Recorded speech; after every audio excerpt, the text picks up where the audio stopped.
আজ সন্ধে টক ঝাল কিছু হয়ে যাক। তো দেখো আজকে করব চুরমুর মাখা।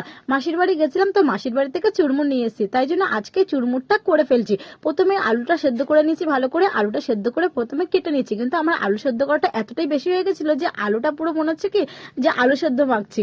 তো যাই হোক, তার মধ্যে এক এক করে লঙ্কা, পেঁয়াজ, টমেটো, ধনেপাতা এগুলো দিয়ে আগের থেকে তেঁতুলগুলো রেখেছিলাম, সেই তেঁতুলের জল, তারপরে সেদ্ধ ছোলা, ভাজা মশলা সবকিছু দিয়ে খুব ভালো করে মেখে নিয়েছি।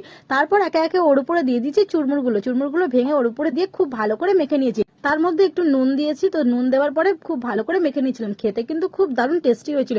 তোমরা এরকম বাড়িতে বানিয়ে খেয়েও দেখবে, খুব টেস্টি লাগবে। তো আর তারপর সবাই মিলে এখানে বসে আমরা খেলাম, আর আমরা তো অনেকজন মিলে খেয়েছি, তাই জন্য এখানে আমাকে অনেকটা বেশি চুরমুর মাখতে হয়েছে। আর আবির তো খেয়ে বলছে সেরা দেখো এখানে কতগুলো বাটিতে ভাগ করা হয়েছে, তার মানে বুঝতে পারছো কতজন আমরা খেয়েছি। আর আবির, আমার বোন, দিদা সবাই তো খেয়ে বলছে সত্যি খুব সুন্দর খেতে হয়েছিল। কেমন লাগলো ভিডিওটা অবশ্যই লাইক কমেন্ট শেয়ার করে চ্যানেলটা সাবস্ক্রাইব করে দিও। টাটা।